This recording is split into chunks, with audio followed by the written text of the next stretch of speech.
Today I'll be talking about the importance of having the right network, having the right association. There is a correlation, and I have experienced this in my personal life, that there is a correlation between the people you have around you and the people who influence you and who influence your thought process and your actions. There is a correlation between your association or your influence and the quality of your outcomes and the decisions you make. There is a saying that if you show me the 5 most important people in your life and who influence your decision making, I can predict within some level of accuracy what your future would be like. In other words, association matters. The people in your group play a subtle but a very, very significant role in the trajectory of your life and in the outcomes of your life. And therefore, one of the most important decisions you have to make, and one of the most important questions that must precede the decision you make, is who am I around? Who is influencing me? By being around you, I'm not referring to physically, I'm referring to influence. That influence can come from what you hear, what you see, and what you model. What you hear, what you see with your eyes, and the behaviors and the actions you model through the actions of other people. One of the roles of every young man is the decision to select the right associations. Your family is in many ways, thrust upon you. You do not get to choose your family, but you do get to choose your friends.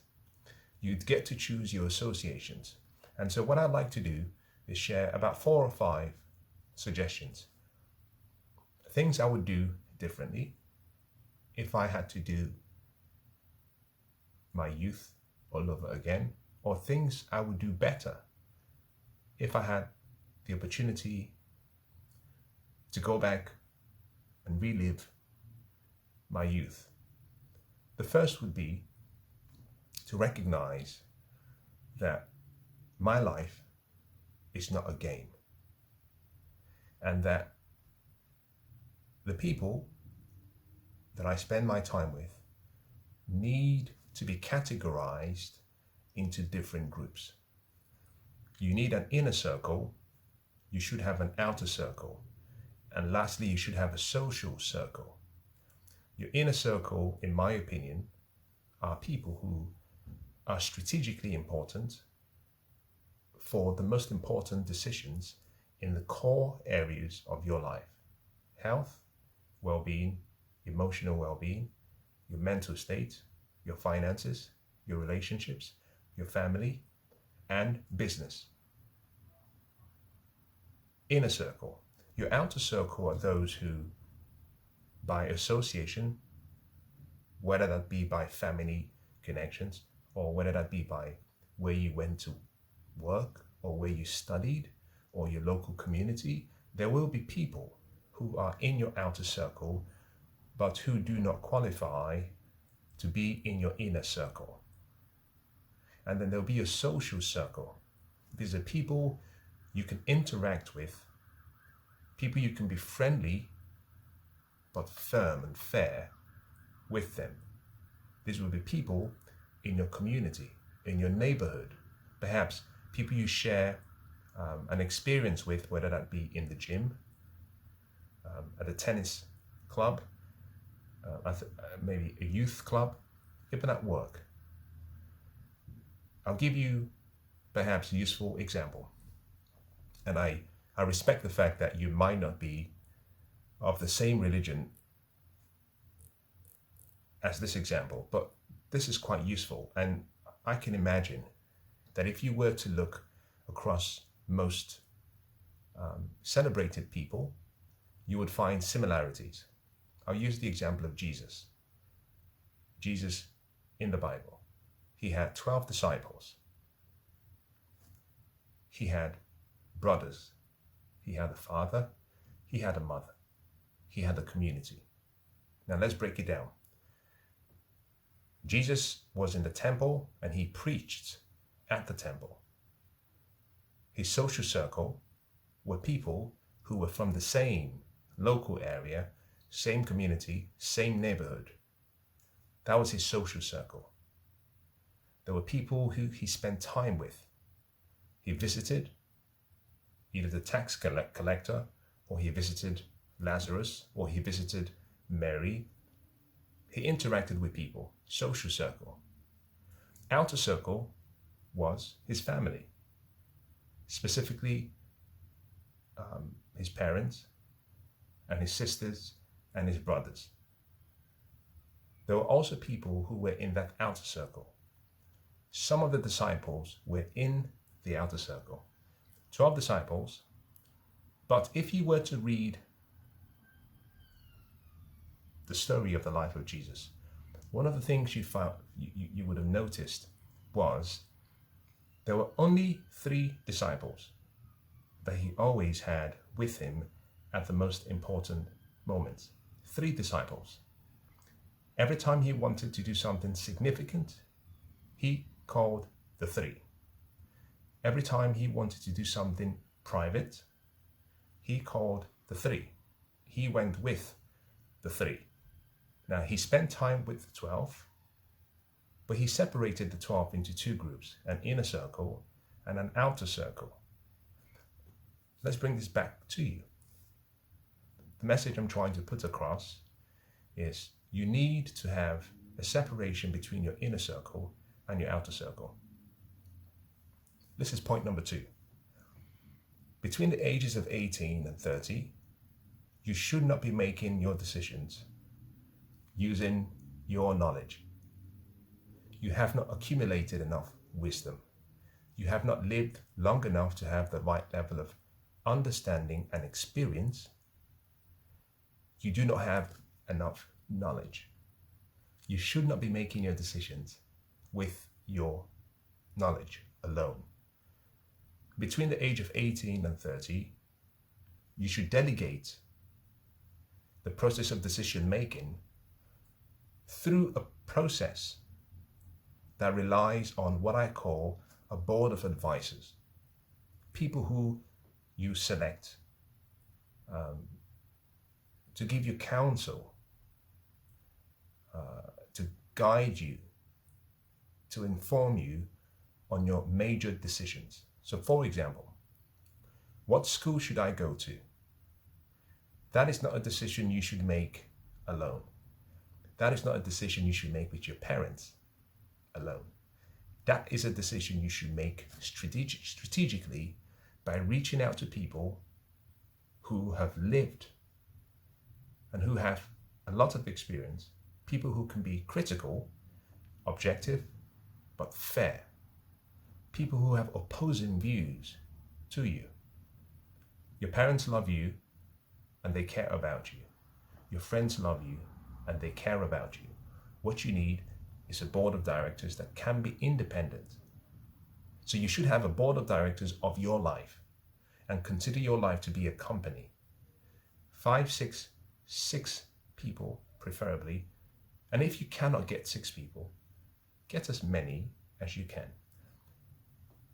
And all you're looking for is when it comes to making important decisions, you should consult each and every one of those people and get their perspective.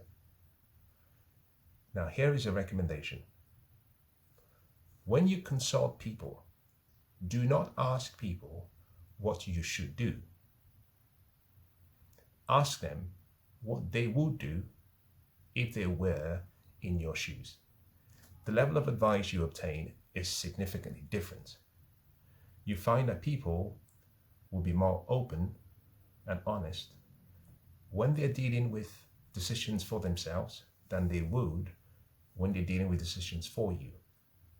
And the people you should approach should be people who have lived a life that is deserving of emulation. So for example, my recommendation is if you're between 18 and 30,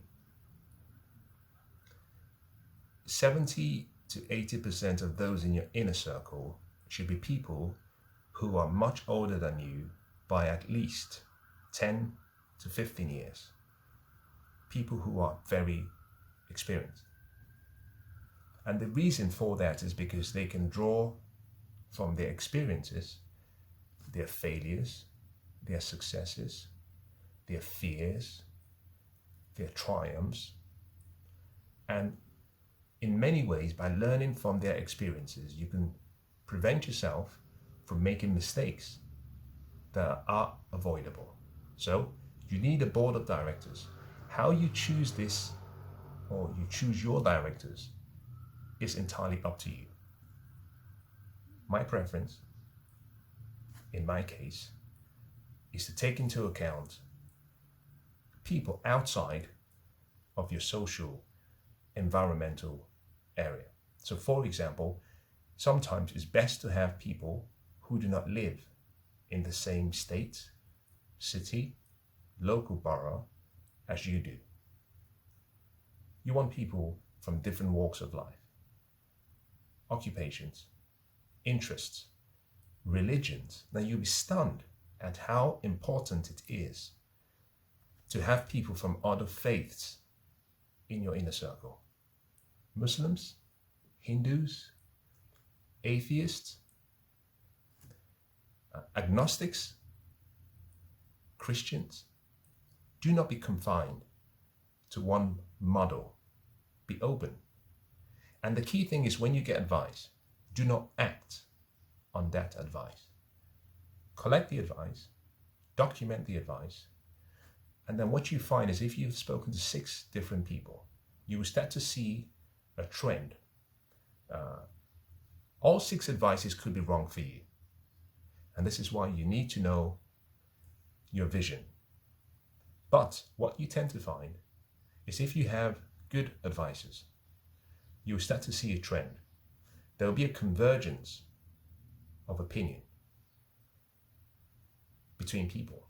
As a matter of fact, in today's time and today's day and age, there used to be something called 6 degrees of separation. The concept was that if I wanted to get to someone who was in a country that I'd never been to before, that there were 6 people between me and that person, that I would know someone who knows someone who knows someone who knows someone who knows one person more, who can get to that person. Today, we have a 0 degree of separation. As a matter of fact, you can reach out to the best minds today through social media and through the internet. And you can say, this is who I am. I am making an important decision. This is some of the facts you need to know about me. If you were in my shoes, with your experience, what decision would you make if you were in my shoes? You'll be surprised and stunned at how much people are willing to share and pour into your life. So that would be a second recommendation. Now, the third recommendation I would give you is this. Between the age of 18 and 30, you need an association because you need a network of people. But do not become like what we call agents, people who are always looking to get. Rather, you should be like the person who wants to serve the group. As a matter of fact, Zig Ziglar said something. He said, if you help enough people get what they want, you can have anything you want. John F. Kennedy said it in a different way. He said, don't ask what your country can do for you. The country meaning the people. Don't ask what the country can do for you. Ask what can I do for my country? What can I do for the people? And in biblical terms, it's said very differently. If you want to be the greatest, you have to be willing to become the servant of the many. Because serving more people is what leads to the opportunity for greatness and leads to the opportunity for your gifts and your skills to make room for you and to take you before kings and queens. So the point I'm making is this: you need an association, but the idea is for you to be of value. You have to become a person of value to the group. And in return, in a way you do not know, in a way you need not conceive of, and at the right time, the fruits of all of your labor will be presented to you. So be of service. You need a group, but your role is to be of service to the group. Don't ask, what would the group do for me? Always ask, how can I serve the group? There is a season to sow. There is a season to reap. In life, you cannot sow and reap at the same time and in the same season. Your role is to sow the seed, good seed. And in a way you do not know, the time for the harvest will come. The period between sowing and reaping is the most important part, because that's what you do in preparation for the harvest. You have to sow the seed, and do not worry about where the harvest will come from. In my experience and in my life, there are times when I have sown into other people's lives, and I've been lucky to have someone else, someone who perhaps I wasn't deserving of that grace, someone else poured into my life. So the way the universe works, you do not reap from where you sow. You do not reap from where you sow. Number two, you always reap much more than you sow. Your harvest will come from the right soil. Where you sow is not your source. All you have to do is take the seed and plant the seed in good soil. The source and your supply will come from the universe, and it will come through people. You do not get to choose where it comes from, but what you can control is how you sow and the seeds that you sow. And number four, and I'll stop. Recognize that there's a subtle but sophisticated influence of a group on you. So choose your mentors and choose those you admire very carefully. Eventually, we all become like those we admire the most. So my recommendation would be, make a list. Make a list of 15, 20, 30 people that you admire. It should cover a number of areas of your life. Health and well-being, the first. Your emotional and your mental state, number two. Number three should be spirituality, spiritual life. Number four should be wealth and finances. Number six should be relationships. Number seven should be business. Number eight should be your life contribution. What you want to be remembered for. And number nine, you get to choose. It's a blank provision that you get to choose. You need mentors in every single one of those areas, a minimum of 3. So if you have 9 areas, you have 27 people. If you have 10 areas, you have 30 people. Make a list of the names. And all I'd like you to do is identify one quality that you admire the most about that person or about the people. Make a list of all the qualities, and what you will find is there will be almost like a correlation between all of those people and their qualities. You find similarities in qualities. Your responsibility is this: study them, study their habits, study their ways, study their values. More importantly, act like that person in that specific area that you admire. Mary Kay Ash once said something that the first time I heard it, I thought, this doesn't sound right. This is disingenuous. She said, fake it until you make it. Fake it until you make it. When you've made a list of all of the qualities, the traits, the attitude, the beliefs, the values, you would find you have a long list of attributes, and all of those attributes are learnable. They're like skills you can learn. All you have to do is create an image in your mind where you are that person who has all those qualities, and every day behave like the person that you see in your mind. Now, whatever you can see in your mind and believe, you can become. Act like the person you would like to be. And every day in your interactions with life, and in your interactions with people, and in your interactions with nature, exude such qualities. If you can go through all of these recommendations, by the age of 35, you would look back over your entire life and you would say, look, I am now the person that I once admired. I hope that's been useful.